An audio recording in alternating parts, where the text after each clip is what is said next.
Hello friends, welcome back to my channel. तो कैसे हैं आप सब? आई होप आप सब बहुत अच्छे होंगे। तो फ्रेंड्स, छोटे बच्चों को पढ़ाना तो बहुत ही मुश्किल काम होता है। सभी पेरेंट्स छोटे छोटे बच्चों को पढ़ाते वक्त बहुत ज़्यादा परेशान हो जाते हैं, फिर भी उनका बच्चा अच्छे तरीके से पढ़ाई नहीं कर पाता है। तो आज की इस वीडियो में मैं आप लोगों से बात करने वाली हूँ कि छोटे बच्चों को आप घर पर कैसे सबसे अच्छे तरीके से पढ़ाई करवा सकते हैं। देखिए, कुछ बातों का ध्यान रख कर ना हम 4-5 घंटों की पढ़ाई कराने की जगह 1 घंटे या आधे घंटे में उतनी ही पढ़ाई हम बच्चे को करवा सकते हैं जितना कि हम 4-5 घंटे में बच्चे को पढ़ाते थे। तो किन बातों को आपको ध्यान रखना चाहिए और बच्चा बिना परेशान किए बड़े मज़े से पढ़ाई करेगा, वो मैं आप लोगों को बताती हूँ कि कुछ सिंपल सी टिप्स और ट्रिक्स को अपनाकर आप बच्चों को बहुत ही आसानी से पढ़ाई करवा सकते हैं। तो वीडियो शुरू करने से पहले मेरी आप लोगों से रिक्वेस्ट है कि अगर आप लोगों को मेरा आज का ये वीडियो पसंद आता है तो इसे लाइक कीजिए, सभी पेरेंट्स के साथ शेयर कीजिए, और अगर आप मेरे चैनल पर नए हैं तो प्लीज़ चैनल को सब्सक्राइब ज़रूर कर लीजिएगा। तो सबसे पहली बात है कि छोटे बच्चों को पढ़ाना कैसे है। बच्चों को पढ़ाते वक्त सारी किताबें एक साथ मत फैला दीजिए, एक एक करके उसकी बुक्स निकालिए, ताकि बच्चे के दिमाग में ये ना हो जाए कि अरे अभी ये भी पढ़ना है, ये भी पढ़ना है, ये भी पढ़ना है, अभी तो बहुत सारी बुक्स हैं पढ़ने के लिए। ऐसा बिल्कुल नहीं होना चाहिए। अगर आप उसे इंग्लिश पढ़ा रहे हैं तो केवल इंग्लिश की बुक लेकर बैठिए, या फिर मैथ या फिर कोई और सब्जेक्ट अगर आप उसे पढ़ा रहे हैं तो केवल उसी सब्जेक्ट की बुक आप निकालिए और फिर जिस बुक को आपने निकाला है उसे पढ़ाइए और उसको होमवर्क कंप्लीट करवाइए और वापस उसे रख दीजिए। इसी तरह से एक एक करके सारे सब्जेक्ट निकलवाइए, उसे पढ़वाइए, उसे होमवर्क कंप्लीट करवाइए और सारी बुक वापस रख दीजिए। अगर आप सारी बुक्स को एक साथ फैला देंगे तो वो एक भी बुक पर ध्यान नहीं दे पाएगा और उसे कुछ भी समझ में नहीं आएगा कि पढ़ना किसे है। और एक बात का आप सबसे पहले ध्यान दीजिए, वो ये है कि बच्चे को सबसे पहले उसका फेवरेट सब्जेक्ट पढ़ाइए। जो उसे अच्छी तरह से आता हो वही सब्जेक्ट आप उसे पढ़ाइए। इससे क्या फ़ायदा होता है कि अगर आपका बच्चा मैथ्स में अच्छा है तो आप उसे मैथ का सम सॉल्व करने को देंगे, इजी सम सॉल्व करने को देंगे, तो बच्चा उसे जल्दी से सॉल्व कर लेगा और आप उसे बहुत अप्रिसिएट करेंगे, जैसे कि सब मम्मी लोग करती हैं। तो इससे क्या फ़ायदा होगा कि बच्चे का कॉन्फिडेंस लेवल ऊपर होता रहेगा।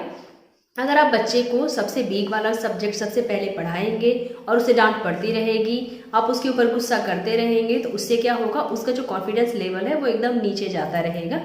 और उसके बाद अगर उसका कोई स्ट्रॉन्ग सब्जेक्ट भी पढ़ाएंगे ना तो उसका मन नहीं लगेगा और वो उसे अच्छे से नहीं पढ़ पाएगा, इस डर के मारे कि मम्मी अब डांटेगी, मम्मी अब गुस्सा करेगी।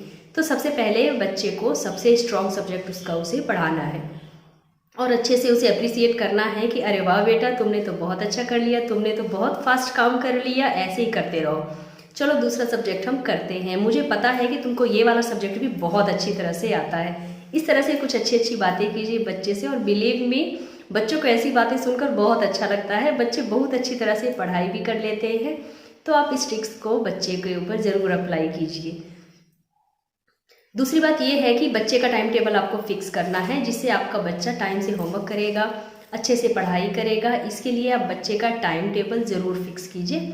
एक अच्छा सा टाइम टेबल आप अपने बच्चे के लिए उसके टाइम के हिसाब से आप ज़रूर बना कर रखिए, जिससे आप बच्चे को उसी टाइम टेबल के हिसाब से अगर आप उसे पढ़ाएंगे तो आपको बहुत हेल्प मिलेगी। एक चीज़ मैं आप लोगों को बोलना चाहूँगी कि जब भी आप बच्चे को पढ़ा रहे हो ना तो वर्कशीट के थ्रू पढ़ाइए। देखिए, वर्कशीट क्या होता है, अगर बच्चे को क्वेश्चन आंसर पढ़ाना है या फिर अगर बच्चा छोटा है तो उसे ABCD पढ़ाना है, आपको इससे रिलेटेड वर्कशीट पहले से ही बनाकर रखनी होगी। ऐसा नहीं कि बच्चा पढ़ रहा है और आप उसी के सामने उसे बना रहे हो, पहले से बनाकर आप रख लीजिए। सारे टेस्ट, सारे वर्कशीट आप पहले से ही बनाकर रख लीजिए। इससे क्या होता है कि बच्चा बहुत जल्दी इससे सब कुछ समझ पाता है, सब कुछ रिवाइज कर पाता है और याद कर पाता है, और अपनी वर्कशीट की वजह से ना उसका काफ़ी टाइम बच जाता है और पढ़ाई में जो 3 या 4 घंटे का टाइम लगता है वो 1 घंटे या आधे घंटे में ही हो जाएगा। देखिए, आपका टाइम तो लगेगा लेकिन बच्चे का टाइम ज़रूर बचेगा और वो पढ़ाई में इंटरेस्ट भी लेगा। तो 1 घंटे में जो सब कुछ कर पा रहा है तो आप अगले दिन जब उसे बोलेंगे कि चलो बेटा अब स्टडी टाइम हो गया है, तो वो बिल्कुल भी डरेगा नहीं। और वरना क्या होगा कि अगर आप उसे 3-4 घंटे बिठा कर रखेंगे पढ़ाई के नाम पर, तो वो अगले दिन तो बहुत ज़्यादा टेंशन में आ जाएगा कि अब 4 घंटे पढ़ाई करनी पड़ेगी। तो जितने कम टाइम में आप जितना ज़्यादा सब्जेक्ट कवर कर पाएंगे वो आप कर लीजिए वर्कशीट की हेल्प से, ताकि बच्चा टेंशन में ना रहे पढ़ाई की वजह से। पढ़ाई के टाइम से उसे टेंशन नहीं आनी चाहिए कि अरे पढ़ाई का टाइम हो गया है या फिर अभी फिर से 3-4 घंटे की पढ़ाई करनी पड़ेगी, बल्कि उसे मज़ा आना चाहिए कि पढ़ाई करने में उसे मज़ा आना चाहिए। आखिरी बात, आप हमेशा अपने आप को कंट्रोल में रखिए। बच्चे को जब भी आप पढ़ा रहे हैं, हो सकता है बच्चा जो काम सीख रहा है वो पहली बार में सीख जाए या फिर 10वीं बार में भी ना सीखे। अगर आपको लगता है कि बच्चा नहीं सीख पा रहा है तो आप उसे इरिटेट मत कीजिए, अगले दिन के लिए उस चीज़ को आप पोस्टपोन कर दीजिए। देखिए, ऐसा नहीं होता है कि बच्चा पहली बार में ही सब कुछ सीख जाएगा या दूसरी बार में या तीसरी बार में तो वो सीख ही जाएगा। देखिए, उस चीज़ के लिए बच्चा बिल्कुल नया है तो इसके लिए उसे टाइम लगेगा सीखने में, क्योंकि हम भी बड़े अगर कुछ नया काम सीखते हैं तो कोई ज़रूरी तो नहीं है ना कि हम एक ही बार में सीख जाएं। एक बार में हम भी नहीं सीख पाएंगे, तो उसी तरह से बच्चे भी कई बार नहीं सीख पाते हैं। अपने आप को अगर आप बच्चे की जगह पर रखकर देखेंगे तो आपको गुस्सा बहुत जल्दी कंट्रोल में हो जाएगा। तो आप अपना गुस्सा थोड़ा सा कंट्रोल करके रखिए बच्चों को पढ़ाते वक्त। और एक बात जो सभी पेरेंट्स के लिए मेरे ख्याल से बहुत ज़रूरी है कि बच्चों को पढ़ाई कराते समय उन्हें बहुत ज़्यादा स्टडी में हेल्प मत कीजिए। देखिए, एक टाइम होता है जब बच्चे को कोई नई चीज़ सिखा रहे होते हैं, तब उसे हम ज़रूर हेल्प करें। लेकिन अगर आप उसे हर टाइम हेल्प करेंगे ना तो बच्चे को जो कुछ भी नहीं आ रहा है ना तो वो हमेशा चाहेगा कि आप उसकी हेल्प करो। तो इतना भी आप हेल्प मत कीजिए कि आप बच्चों की पढ़ाई में कि बच्चा आपके ऊपर डिपेंड हो जाए कि चलो मुझे नहीं आता है तो मैं मम्मा से पूछ लूँगा, तो फिर वो खुद से बिल्कुल कोशिश नहीं करेगा। तो हाँ, आप पढ़ा दीजिए थोड़ा बहुत, लेकिन फिर उसे अकेला भी छोड़ दीजिए कि हाँ बेटा, अब आप अपने से खुद से करो और पढ़ो। आप हर बार उसकी मदद करेंगे तो बच्चा खुद से कुछ भी नहीं सीख पाएगा।